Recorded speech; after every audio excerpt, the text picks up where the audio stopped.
All right, welcome to Bet the Edge. I'm Jay Croucher. It's Nikola Jokic's world. We are just witnesses, but we're going to talk about the NFL schedule released today. Let's welcome in Drew Dinsick and Vaughn Dalzell. Let's get stuck right into it. Schedule came out last night.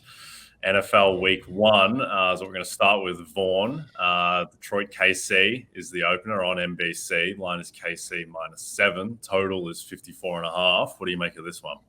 Yeah, definitely an exciting season opener. The Detroit Lions are actually playing the NFL opener for the first time ever. So that's got to be exciting. But what's more exciting is Jared Goff in Week 1 being 6-0 ATS, the most profitable quarterback in the NFL during Week 1. So, if you're getting a 7 or 7.5 here, the Lions may not be a terrible bet with the offense that they have. Obviously, it's tough fading the Chiefs in Arrowhead, but Week 1 is the best time as ever. So I think this is going to be a terrific game. And I want to talk about a couple trends, and since we're talking about the Super Bowl winner, we might as well talk about the Super Bowl loser. Since 1999, Super Bowl hangover, it's real. Week 1, these teams are 4-19 against the spread over the last 23 seasons. We have the Philadelphia Eagles, guys, laying 4.5 points as a road favorite at the Patriots. 4.5, maybe the worst number ever to be betting favorites in the NFL. But the Patriots also haven't closed as a home underdog in Week 1 since 1976 of more than a field goal. So I really feel like the Chiefs and the Eagles are two teams that could be fading in Week 1. And just the last thing I want to hit on is a divisional home underdog, guys, because Drew, I know you probably have some knowledge of this, but home underdogs in division games are 7-0 ATS since 2018 and 15-2 ATS since 2012. We don't get 1, we don't get 2, not 3, but 4 of them in Week 1 with the Browns, Colts, Giants, and Jets. So I have a lot of looks for Week 1 card already, but I'm certainly excited about the games. I think the NFL did a really good job at scheduling Week 1 overall. Yeah, I remember my biggest side last year, Week 1, was Falcons catching 5 at the Saints, and that was one of those situations. This line on the opener at 7 to me says a couple things. Typically I would give a home team 2 points. Something like 8% win share for just having the home crowd behind you. But banner night is different, right? If you want to give the Chiefs 4 points for home field on banner night, then so be it. That tells you, though, that Chiefs are going to be your highest power rated team to start the season, pretty obviously. Not enough changes in the offseason to suggest that they would be any lower than like a 7 or 8 points better than an average team on a neutral. And if there's 4 points of home field advantage in here, that tells you the Lions are, kind of catching a decent amount of respect as, say, 2-3 points over, better than an average team. I think the way to take away, the way that the Lions schedule breaks, a lot of people very high on them for the win total has already gotten steamed up. A lot of NFC North bets already on the Lions. There's no reason to rush to the window now. No. They're the sacrificial lambs in Week 1. I think absolutely, if you have any spirit to back the Restore the Roar campaign this year, you can clearly wait until after this particular exercise, because after this game, they have 3 of 4 at home. They're not going to be dogs again until at the Ravens Week 7, as far as I can tell you. So, if the Lions are going to catch any momentum and, build a case to win their division, I don't think you have to worry about running to the window now. You can wait until they're 0-1 after this loss. Do you agree with that kind of sentiment, Jay? Yeah, definitely.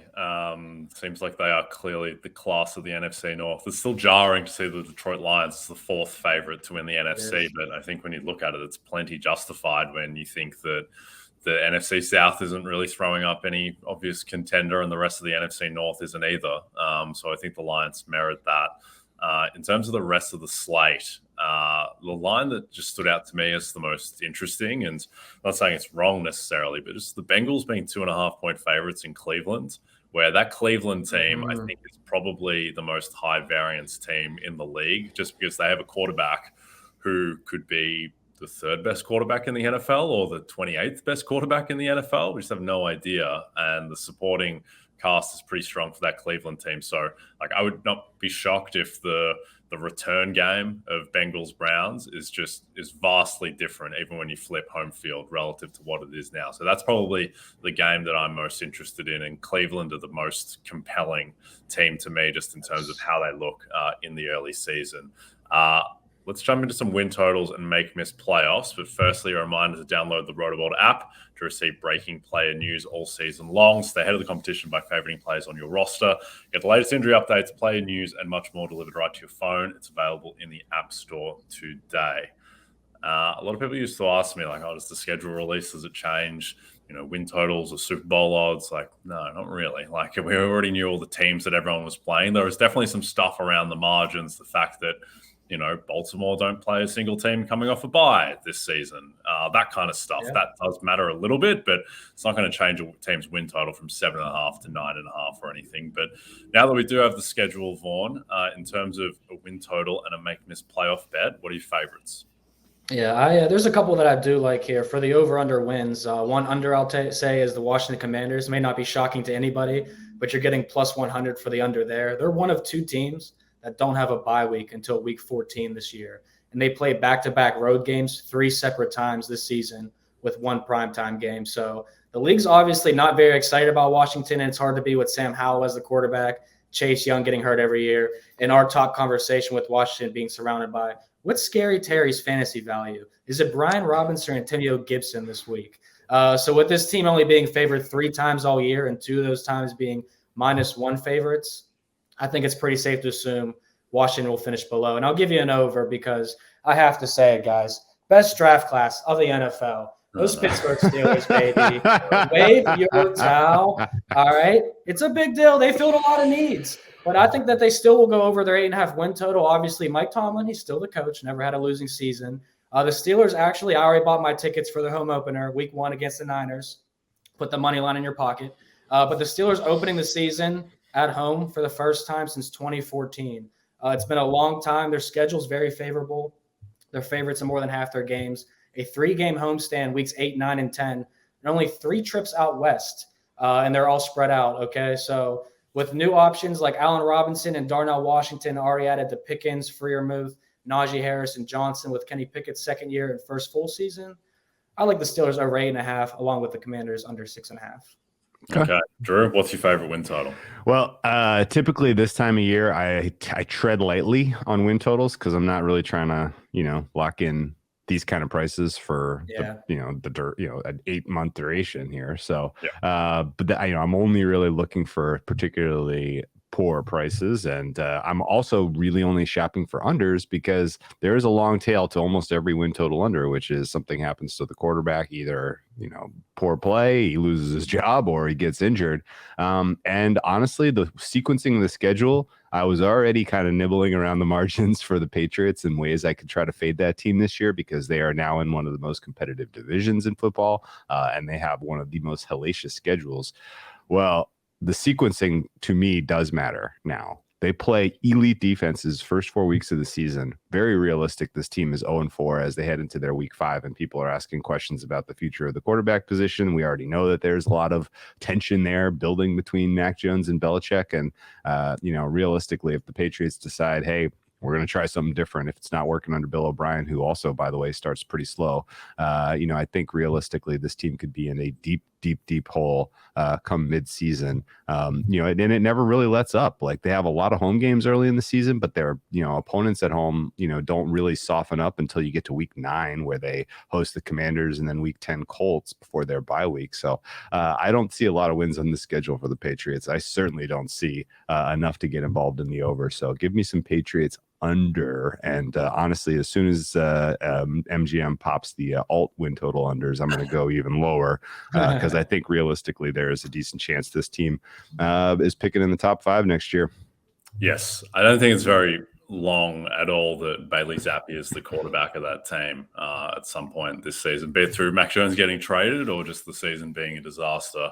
My favorite win total is the Baltimore Ravens over 9.5 wins. This team, I feel like largely everything went wrong for the team last season. They still got their way to 10-7.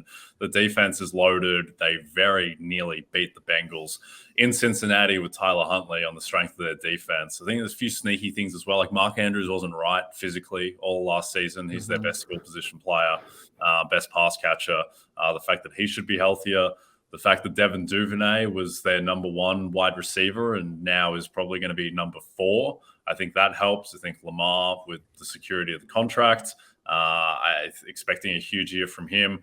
And just the defense. I mean, there are pieces on that defense like Kyle Hamilton. He will be better. He finished the season off really strongly. So I just think this team is loaded. I think that they're kind of being treated as in that second tier of the AFC with teams like the Chargers and the Dolphins, and they're even behind the Jets in outright odds. I think they're a better team than the Jets, and I think they're very close to that big top 3 of Kansas City, Buffalo, and Cincinnati. So give me the Ravens over. Make-miss playoff markets, they are all out as well, naturally. Vaughn, what are your best bets here? I'll give you the Miami Dolphins to make the playoffs. And that's going to be a hot topic because we talked about the scheduling coming out and may affect how people look at these games. And when you look at the Dolphins' strength of schedule, they have one of the toughest ones, top 5 in the NFL. And that may scare you off of them. But when you look at it a little deeper, Miami has the 4th fewest miles to travel of any team this season. They go to California week 1 against the Chargers, then Germany week 9 against the Chiefs. The 15 out of 17 games for the Dolphins will be on the East Coast.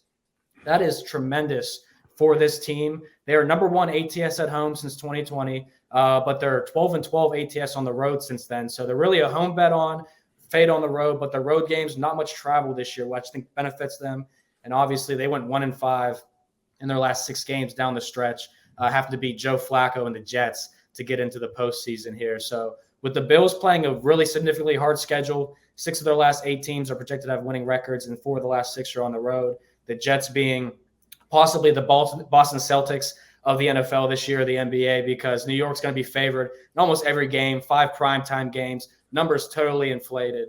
I think there's value on the Dolphins here to go over their win total and to make the playoffs.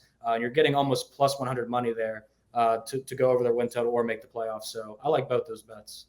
Yep. I'm in on the Dolphins as well. What do you think, Drew? I worry a little bit about the potential for the quarterback not playing 17 games. Otherwise, this roster is elite. The defense looks elite to me. I believe in Mike McDaniel. I mean, Mike McDaniel is my guy. If there's one coach in the NFL besides Kyle Shanahan that I would be fine going to war with at this point, it's definitely Mike McDaniel. So I think he could figure it out. But for me, at least, again, kind of the way their season starts out at the LA Chargers, where I think the Chargers are probably a bet at -2.5 at home. I'm going to wait and try to scoop a better price in season on the Dolphins. Yeah, because they're beating New England in week 2. So. Indeed. All right, Drew, what's your favorite make playoff? I'm going to go make for the Falcons at +180. To me, this doesn't make a ton of sense. I think the Falcons are above the 50th percentile in the NFC. And I think there are three playoff spots that are completely up for grabs. Their division and 2 wild card spots where we really don't know who's going to ultimately, score 8-9 wins to get those wild. You really only have to get 8 wins, really, probably, to be in contention for the NFC South. 9 wins, I think, puts you squarely in contention for a fallback of you make the wild card 6 or 7 spots. So Falcons, yes, +180. This team completely rehabilitated the talent on the defensive side of the ball with acquisitions and free agency. And yes, these guys are probably past their football prime, but it doesn't matter. These are bodies that are going to meaningfully change the just the makeup and the character of that defense. On top of they're making a bet on a quarterback who they obviously like what they've seen behind closed doors. They like his work ethic. They like his ability to take a meaningful step forward this year. So Falcons are buying into it. They put all the pieces in place to make some noise in a weak NFC this year. So I'm going to take them on to make the playoffs at +180. A lot of outs here to get this one done. I like this better than them winning the NFC South at a little bit bigger price, just because of the potential for them to score one of those wild card spots if, for whatever reason, the likes of the Saints or the Buccaneers happen to be quite good this year. Yeah, I think typically when you're dealing with a weak division, if you wanted to bet on the Colts to make the playoffs, you're just better off betting them to win the AFC South. But I think the NFC is so incredibly weak and shallow that you're actually potentially better off betting to just make the playoffs because those last few slots should be pretty attainable. My best bet in this market is the Los Angeles Chargers to make the playoffs at -105, which I think is pretty generous. Again, year from hell last season from the Chargers, still managed to make the playoffs with relative ease. I think back to how this team closed 2021, where Justin Herbert, he ended the season as the best quarterback in luck-adjusted EPA. I think that Herbert is the top 5 quarterback in the league. I think that with Rashawn Slater back, the offensive line will be better. Joey Bosa comes back. They had the J.C. Jackson debacle last season. Their wide receivers are constantly injured. They get Quentin Johnston now to supplement the core with Mike Williams and Keenan Allen. I think this team has real juggernaut potential, and obviously you still have to favor the Chiefs in the AFC West, but I think the Chargers, I would not be shocked at all if the Chargers just go 13-4 and are a top 2 seed. That's very much in play. Yeah. I love that. Not a 50-50 market. No, I think they should be clearly favored to make it. All right. Every season is draft season. Get your RotoWorld Draft Guide bundle today and dominate your football, baseball, and basketball drafts packed with profiles, rankings, projections. Order today and get all 3 RotoWorld Draft Guides for the price of 2. Plus use promo code BERRY and save an extra 20% at checkout. All right. We're going to close out with our favorite futures bet in the NFL. Vaughn, start with you. What's your bet? All right. Well, gotta say, Jay, you kind of touched on an angle that kind of hits me for mine too, because you said how Justin Herbert and the Chargers lost last season. They came out and they want to, make this year a lot better. A guy that had to watch his former team win a Super Bowl was Tyreek Hill. In 2021, with Patrick Mahomes, Tyreek Hill recorded career highs in receptions and targets, 111 and 159.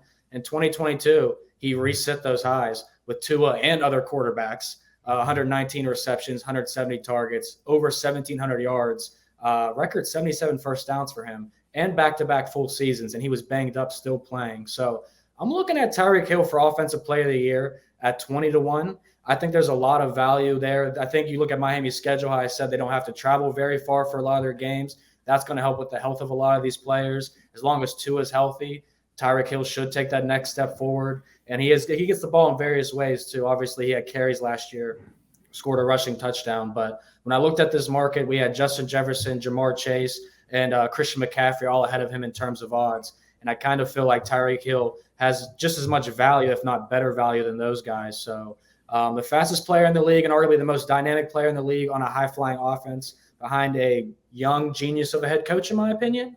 I'll take Tyreek Hill to finally get the award that he should have probably won once or twice in the past. Yeah, I think Tyreek is the best wide receiver in the league. I think he's arguably the most valuable non-quarterback in the league as well. And I think that he probably would have won last year if he and Tua stayed healthy the whole season. Tyreek is dealing with an ankle late and his numbers tailed off a little bit. But I don't mind the look on Tyreek. My best bet is also in this market. Bit of a longer shot is Bijan Robinson to win Offensive Player of the Year. Not rookie, just Offensive Player of the Year. I bet 60-1 on this. It's 30-1 on MGM. I still think you can get 45-1, that type of price. And just betting on upside here. Bijan is the best running back prospect since Adrian Peterson, maybe Saquon Barkley, if you want to make that argument. But whichever way you slice it, he's one of the 3 best running back prospects to come out of the draft in the past 20 years. Obviously, he is off the charts in terms of his talent, and now he goes to literally the best spot in the NFL that he could have landed in terms of just putting up stats. And what I think with this award, this is just a production and statistical award. You go back and you look at the winners in recent years, and they're all basically just the number 1 fantasy guy at their position. So Cooper Kupp, Justin Jefferson, Jonathan Taylor, who was right there to win, and the leading running back, Michael Thomas for wide receiver. And so Bijan right now in standard scoring fantasy, he's projected as the 3rd best running back in the NFL, 3rd best skill position player total. So I just think that Bijan, he is at a steeper price because he's a rookie, but I just don't think that is going to sink him in this, because I think back to Micah Parsons, and Parsons would have won Defensive Player of the Year if Baker Mayfield didn't fall over 4 times for TJ. And there is a situation where Parsons had D-Roy locked up 7 weeks into the season, and then it was just then he moved on to the next award. And I think there's a similar thing that could happen with Bijan. Tyler Algier averaged 4.9 yards per carry in Atlanta. They got an amazing run blocking line. I think the team will be good enough as well, to your point, Drew, that they can they can win the division. They can make the playoffs. And Yeah. if he wins the rushing title and they make the playoffs, or he gets pretty close to 2,000 rushing yards, either way, I think that he can win this award. But what's your bet, Drew?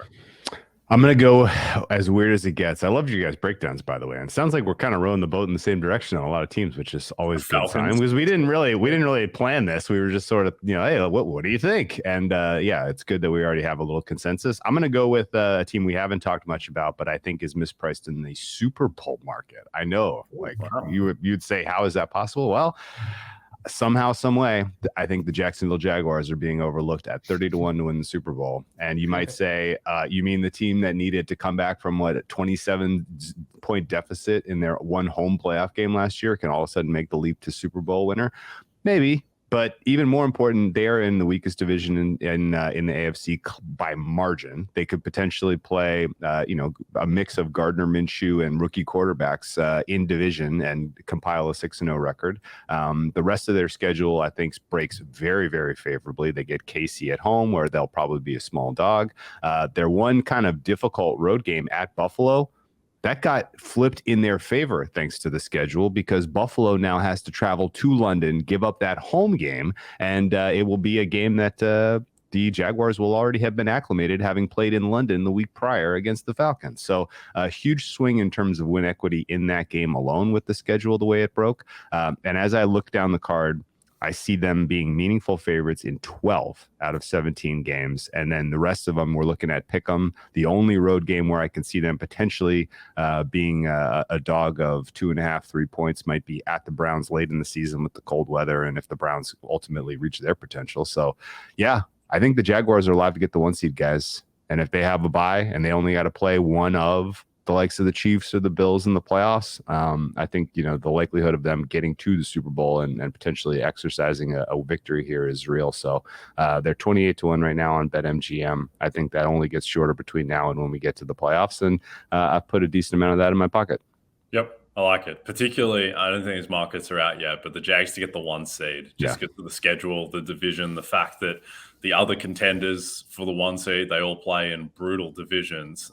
So the Jags, they might, the Jags don't even have to be that amazing to go 13-4, and that might be enough for a 1 seed. All right, we are done. Don't forget to check out NBCSportsEdge.com for more information to help you with your wagers. Thanks for everyone watching on the NBC Sports YouTube channel. Thanks to Vaughn Dalzell and his terrible towel. Thank you as well. Everyone have a great weekend. Good luck with your bets, and we'll be back on Monday. Cheers.